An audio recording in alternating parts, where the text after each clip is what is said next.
जैसे आंधी आती है और सब कुछ बदल कर रख देती है, उसी तरह बिजनेस वर्ल्ड में भी कुछ ऐसे ब्रांड्स आते हैं जो पूरी इंडस्ट्री को बदल कर रख देते हैं। और रिसेंट टाइम में अगर एक आंधी वाली ब्रांड आई है तो वो है ट्रेंट। ट्रेंट आया और पूरी इंडस्ट्री के डायनामिक्स बदल गए। और वही ट्रेंट लिमिटेड की शेयर प्राइस की बात करें तो 2 साल पहले 1300 to 1400 की रेंज में वो रहा करता था, जो आज 7000 तक पहुंच गया है। यानी कि सिर्फ 2 साल में स्टॉक ने 500% के रिटर्न्स दिए हैं और 5 साल में मोर देन 1200% के रिटर्न्स। तो सवाल यह है कि ऐसा क्या हुआ कि ट्रेंड की शेयर प्राइस इतनी तेजी से बढ़ गई। और साथ में बड़ा सवाल यह भी है कि क्या ये मोमेंटम आने वाले टाइम में भी ऐसा ही बना रहेगा या फिर ट्रेंड के साथ ये भी बदलता चला जाएगा। तो इन सारी चीज़ों पर और कंपनी के फ्यूचर के बारे में डिटेल्ड एनालिसिस करेंगे आज के इस वीडियो में।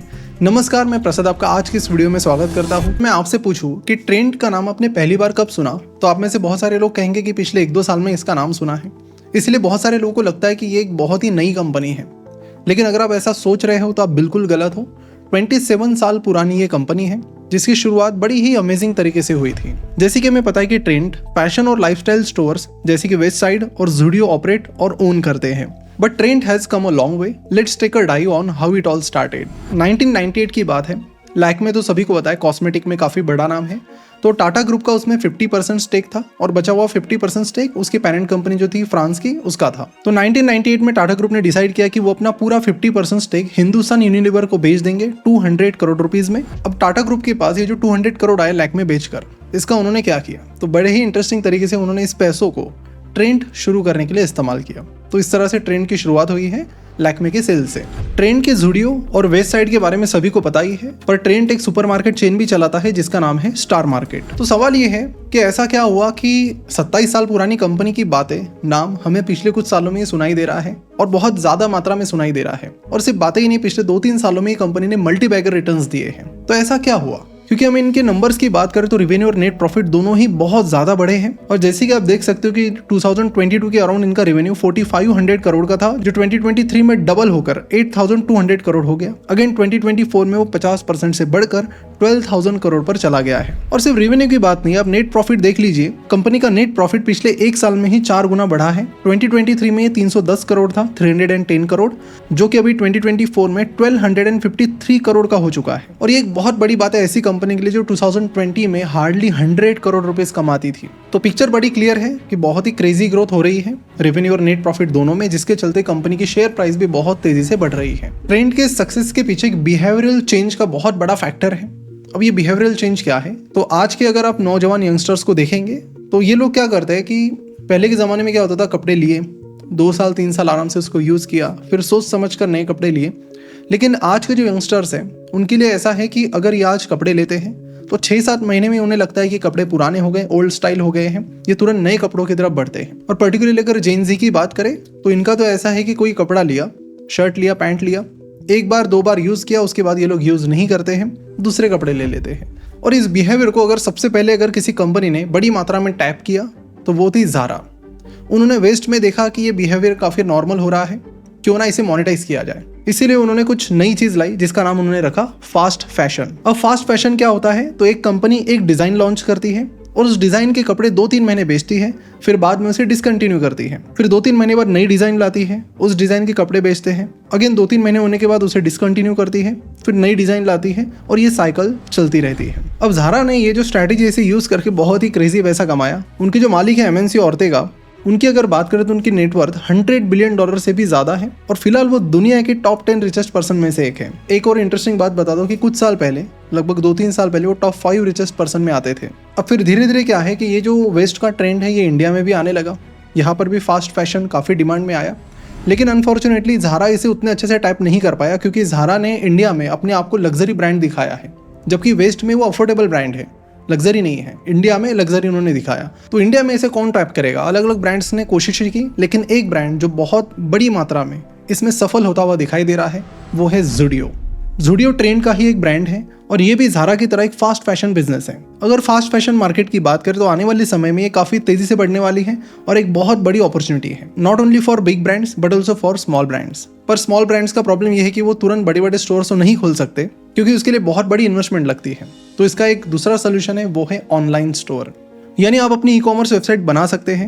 वीडियो में आगे बढ़ने से पहले आपको बता दूं कि हमारी FMVM यानी financial modelling and valuation mentorship की बैच दिसंबर से शुरू हो रही है। अगर आपको फाइनेंस में बहुत डिटेल में जाकर ये चेक करना है कि कंपनी के फाइनेंशियल्स आगे चलकर कैसे परफॉर्म करेंगे, आने वाले टाइम में कंपनी की ग्रोथ किस तरह से होगी, उसकी फाइनेंशियल मॉडलिंग फिर कैसे करनी है और उसके बेसिस पर उसका DCF मेथड से यानी डिस्काउंटेड कैश फ्लो मेथड से वैल्यूएशन निकाल के कैसे पता करें कि कंपनी अंडर वैल्यूड है या फिर ओवर वैल्यूड, तो ये सारी चीजें सीखने की अपॉर्चुनिटी अभी आपके पास है। 3 महीने की ये वीकेंड बैच चलती है, जिसके बाद आखिरी चंद सीटें बची है। तो अभी नीचे डिस्क्रिप्शन और कमेंट बॉक्स में दी गई लिंक पर क्लिक करके गूगल फॉर्म फिल कीजिए, जिसके बाद अगर आप शॉर्टलिस्ट होते हो तो आपको काउंसलिंग सेशन की लिंक मिल जाएगी। So don't miss out on this opportunity.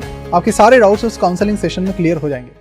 और हाँ, सबसे इंपॉर्टेंट बात, ये एक NIC सर्टिफाइड कोर्स है और इसके एडमिशन के बस आखिरी 3 दिन बचे हैं, तो ऑफर खत्म होने से पहले जरूर काउंसलिंग सेशन ज्वाइन करें। फॉर्म की लिंक नीचे दी गई है। तो जैसे कि हमने देखा कि ज़ूडियो ने जो फास्ट फैशन है उसे बहुत अच्छे से मोनेटाइज किया, और ये सब कुछ ऐसे ही नहीं हुआ। इसके पीछे बहुत बड़ी स्ट्रेटेजी थी टाटा के मैनेजमेंट की।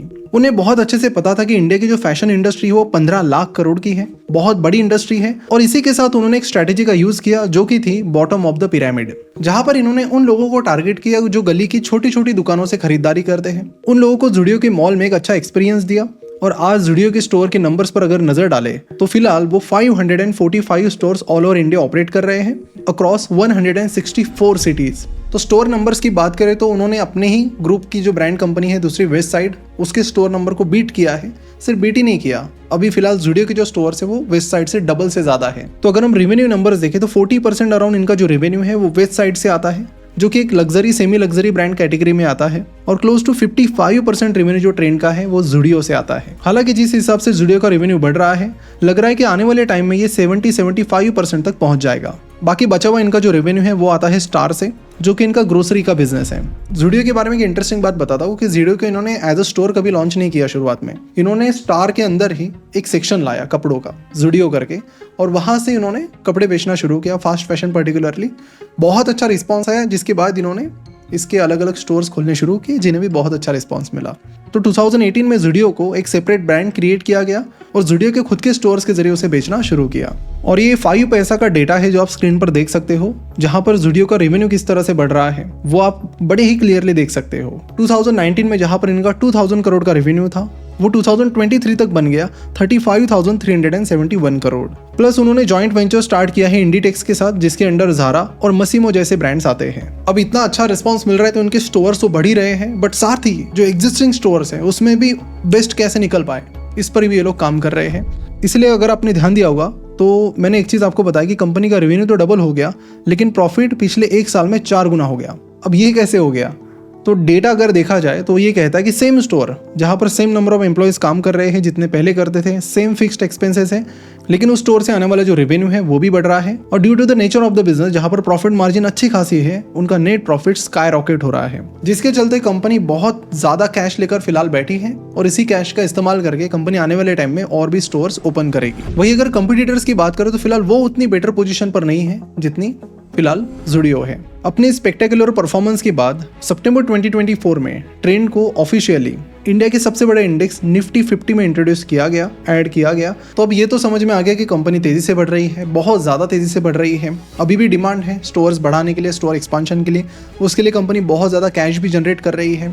जिस हिसाब से कंपनी के रेवेन्यू और प्रॉफिट बढ़ रहे हैं, उसके साथ ही कंपनी का जो CFO है, cash generated from operating activities, वो भी बहुत क्रेजी तरीके से बढ़ रहा है। लेकिन अब सवाल ये आता है कि आगे क्या? तो अभी कुछ ही दिनों पहले ट्रेंड ने अपना ऑल टाइम हाई हिट किया 8200 रुपीज़ का, जिसके बाद कंपनी की शेयर प्राइस गिरकर फिलहाल 7000 रुपीज़ के करीब आ गई है। हालांकि कंपनी की शेयर प्राइस 6200 रुपीज़ तक चली गई थी, लेकिन बाद में थोड़ी रिकवर होकर अभी 7000 रुपीज़ के करीब आ गई है, जिसका एक मेन रीज़न पाया गया है कि पिछले 3 क्वार्टर से कंपनी का रेवेन्यू काफ़ी स्लो हो गया है, उसकी जो ग्रोथ है वो पहले जैसी नहीं है। और कंपनी के प्रॉफिट की भी बात करें क्वार्टरली बेसिस पर, तो पिछले 3 क्वार्टर में प्रॉफिट में भी कोई इजाफा नहीं हुआ है। दिसंबर 2023 क्वार्टर में कंपनी का नेट प्रॉफिट 371 करोड़ था, जो कि अभी सितंबर 2024 आते आते 335 करोड़ का हो चुका है। पर एक चीज़ आपको अभी बताना चाहता हूँ कि जब कंपनी छोटी होती है ना, तो हाई ग्रोथ बहुत इजीली पॉसिबल होती है, लेकिन एक बार कंपनी बड़ी बन जाए, जैसे ट्रेंड है, उसका मार्केट कैप अभी 2.5 लाख करोड़ का हो गया है, कंपनी निफ्टी 50 में गई है, मतलब 50 बड़ी कंपनीज में शामिल हो गई है इंडिया की। तो ऐसी कंपनीज में जनरली क्विक मल्टीप्लिकेशन उतना इजीली पॉसिबल नहीं हो पाता है, और यही चीज कंपनी के क्वार्टरली रिजल्ट से समझ में आ रही है। तो फिलहाल कंपनी का जो प्राइस टू अर्निंग्स रेशो है वो 186 रुपीज का है। और रिसेंटली मोतीलाल ओसवाल के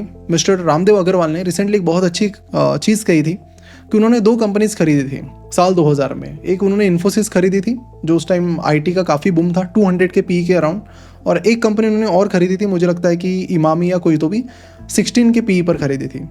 एंड इवन दो इन्फोसिस की बिजनेस ग्रोथ वहाँ से बहुत अच्छी रही है, फिर भी उन्हें ज़्यादा रिटर्न्स नहीं मिले, मात्र 8% कंपाउंडेड सालाना रिटर्न मिले, क्योंकि उन्होंने उस कंपनी को बहुत हाई वैल्यूएशन पर खरीदा था। लेकिन वहीं पर इमामी या जो भी कंपनी उन्होंने 16 के पी पर खरीदी थी, उसने भी सिमिलर तरह की ग्रोथ दिखाई जिसमें उन्हें बहुत ज़्यादा रिटर्न्स मिले। So buying a good company is 50% of the task, rest 50% is like कि किस प्राइस पर आप उसे खरीद रहे हो। सो राइट नाउ ऑफ कोर्स मतलब जिन लोगों ने अपॉर्चुनिटी को टैप किया शुरुआत में जाकर, they were the one who are intelligent and lucky.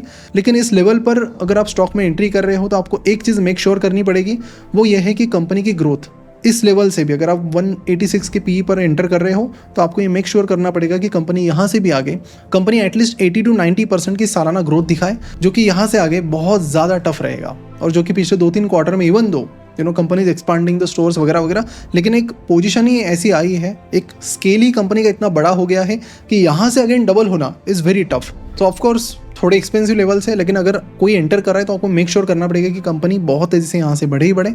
लेकिन अगर वो नहीं बढ़ती है 80-90% की स्पीड से यहाँ से एनुअली, तो फिर आपके लिए बहुत बड़ी प्रॉब्लम क्रिएट हो सकती है। तो जो भी डिसीजन लेना है उसके लिए कंपनी के क्वार्टरली रिजल्ट्स आप चेक कीजिए। पिछले 3 क्वार्टर से अच्छे नहीं हैं। दिसंबर क्वार्टर का रिजल्ट भी अभी थोड़े टाइम में आ ही जाएगा, जनवरी के मिड तक, तो उसे देखिए। और कंपनी के कॉन कॉल भी सुनिए कि कंपनी के क्या प्लान्स है, किस स्पीड से कंपनी बढ़ सकती है। कंपनी का मैनेजमेंट भी इसके बारे में कुछ नंबर्स बताते हैं, तो वो सारी चीज़ें देखकर आप एक डिसीजन ले सकते हो। तो ऑफकोर्स कंपनी विल ग्रो, 30-40% की ग्रोथ कंपनी के लिए उतनी टफ नहीं होगी, लेकिन करंट जो वैल्यूएशन है वो 30-40% की ग्रोथ के हिसाब से तो मुझे ज़्यादा लग रहा है। अब आपका क्या कहना है इस पर नीचे कमेंट करके ज़रूर बताइए। तो क्या आप ट्रेंड में इन्वेस्टेड है, ऑलरेडी आपने इन्वेस्ट किया था 2-3 साल पहले? अगर किया होगा तो कमेंट करके ज़रूर बताइए कि क्यों आपने सेलेक्ट किया था, उस टाइम आपको क्या लगा था और कौन सा आपका एंट्री पॉइंट था। तो फिलहाल हम यही रुकते हैं, आशा करते हैं कि सारी चीज़ें आपके लिए क्रिस्टल क्लियर हो गई होगी।